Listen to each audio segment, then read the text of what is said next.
Welcome to another edition of Richardson Updates. My name is John DeMattia. And I'm Richard Tanner. And Richard, what are we going to be talking about today? Well, today we're going to talk a little bit about what has been renamed as the Richardson Code of Ethics. Code of Ethics. And why are we doing this, John? Well, we believe that we can have a better city through citizen awareness of what's going on. And there have been a number of very serious issues facing the citizens of Richardson. And conduct of its elected and non-elected officials is certainly one, but only one of those many questions that have surfaced in regards to Richardson city government. Yeah, we're focusing on that today in particular because tomorrow, Monday, September 26th at 7:30, the Richardson Council is going to review this proposed or latest revision of the Code of Ethics and possibly vote on this to become part of the laws of Richardson. Well, as you remember, a couple of weeks ago, that there was consideration by the City Council and in effect tabled it so they can have some additional work. And some additional work has been done, I guess primarily by Michelle Thames, one of the assistant city managers, and according to the brochure here, Pete Smith, one of the city attorney. And although there have been some changes made, this regulation is not very good in my professional opinion. Going back to citizen awareness, in that last public hearing on this, a lot of the citizens of Richardson came out and spoke against the 6-month statute of limitation. If anything, it was found out after 6 months since that issue had been found out about, citizens wouldn't be able to pursue it and investigate and find out if there was a wrongdoing. Is that still in the current version? No, that has been removed. Okay. There is no statute of limitations. And that's the power of the citizens of Richardson coming out, being aware of something, and letting their elected officials know that they have a concern with it. And that's absolutely right. And hopefully citizens will come out Monday evening and voice some very similar concerns in regards to the current redraft. Okay, so now, based on that feedback from the citizens of Richardson, I would bet that the new version is without defect. No, of course not. Well, of course wait a not. minute. There are many things that weren't changed. Oh, you're kidding. No, not at all. Well, now, they changed the name. It's no longer called Code of Conduct, but it's now called, or the proposal is for Code of Ethics.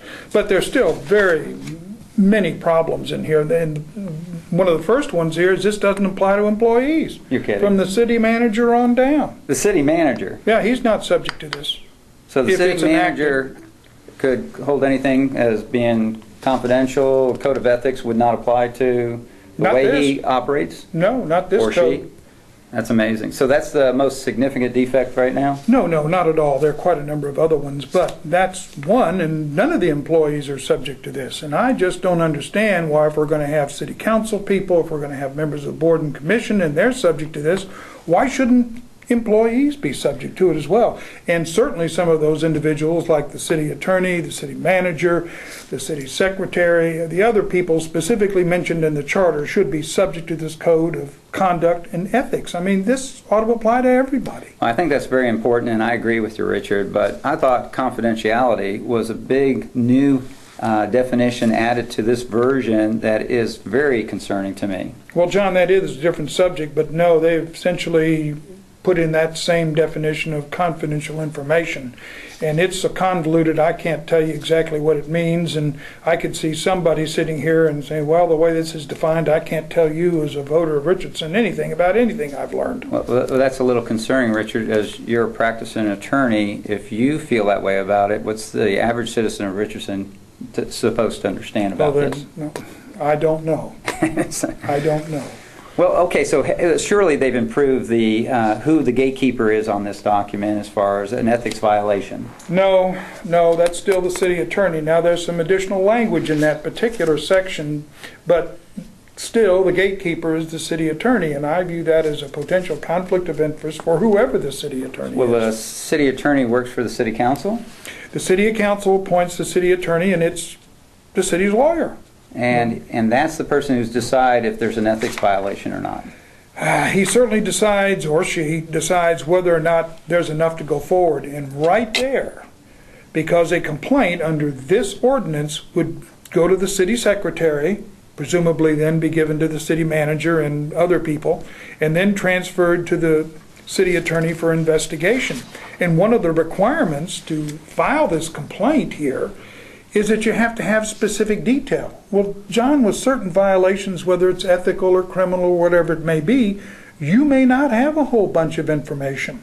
And yet with a proper investigation by an independent investigator, then the bottom line is maybe some of those facts to show misconduct or wrongdoing could come to the surface. At the same time, maybe there isn't anything there. Maybe it's just somebody who, going forward with a complaint that they really shouldn't. But at the same time, if you've got some information about some misconduct of an ethical nature, it should be investigated by an impartial individual. The city attorney is not impartial. His job is to represent the city. Well, it's absolutely absurd that this thing may go to vote tomorrow evening with this number of issues still at hand, and there's more. Yes, I see that there are more. Certainly the way some of these specific incidents are defined here as to what is or is not an ethical violation is something that needs to be looked in. And I've given a copy of my objections to the city attorney, 13 days ago at that meeting on the 13th or 14th of September. Well, Richard, I just hope that people will come out from the citizens of Richardson, attend tomorrow evening's session. Again, Monday, September 26th at 7:30 at City Hall, and let the elected officials know how they feel about these things. This should be about ethics and how to operate an ethical a government without sounding more like it's a way to protect people and give them an out from discussing anything from a confidentiality perspective. It's really amazing to me. You're right, John. City Council meeting 27th September. That's tomorrow, Monday. Okay, 27th September, 7:30 p.m. Great. Well, Richard, we appreciate your input on this item. Well, thank you, and I enjoyed talking with you as always, John. That's another edition of Richardson Updates. We appreciate your attention and hope you'll get involved in the city and what goes on here.